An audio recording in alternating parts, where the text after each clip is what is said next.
Hello நண்பர்களே, இன்று நாம் நீதி கட்சியின் தோற்றம் முதல் அதன் சாதனைகள் வரை அணு அணுவாக பார்க்க போகிறோம்.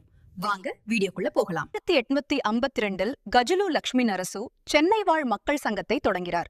இதுவே பிராமணர் அல்லாதோரின் முதல் அரசியல் முயற்சி. 1891 அயோத்திதாச பண்டிதர் மற்றும் ரெட்டைமலை சீனிவாசன் ஆகியோர் திராவிட மகாஜன சபையை தோற்றுவித்தனர்.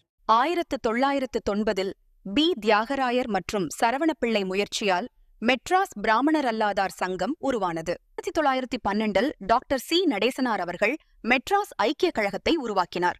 இதுவே பின்னாளில் மெட்ராஸ் திராவிடர் சங்கம் ஆனது. 1916 திராவிடர் இல்லம் சென்னை திருவல்லிக்கேணியில் பிராமணர் அல்லாத மாணவர்களுக்காக நடேசனாரால் தொடங்கப்பட்ட விடுதி. 1916 நவம்பர் 20 சென்னை விக்டோரியா பொது மண்டபத்தில் 30 முக்கிய தலைவர்கள் கூடி தென்னிந்திய நல உரிமை சங்கத்தை தோற்றுவித்தனர். இதுவே நீதி காட்சியின் அதிகாரப்பூர்வ தொடக்கம்.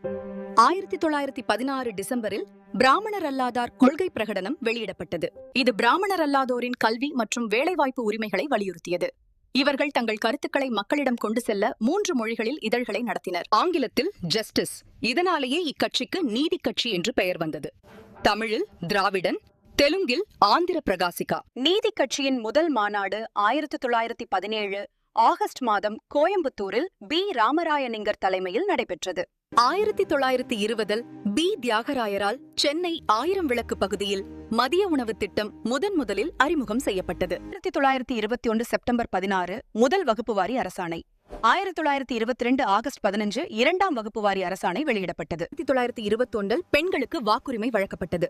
1922 டாக்டர் முத்துலட்சுமி ரெட்டி இந்தியாவின் முதல் பெண் சட்டமன்ற உறுப்பினர் ஆனார். 1922 மெட்ராஸ் அரசு தொழில்துறை உதவிச் சட்டம் கொண்டுவரப்பட்டது.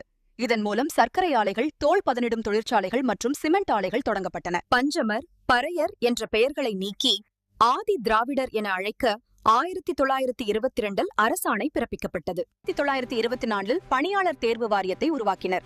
இதுவே 1929 இந்தியாவின் முதல் மாகாண பொதுப்பணி தேர்வாணையாக மாறியது. 1926 இந்து சமய அறநிலை சட்டம் கொண்டுவரப்பட்டு கோவில் சொத்துக்கள் பொது நிர்வாகத்தின் கீழ் கொண்டுவரப்பட்டன.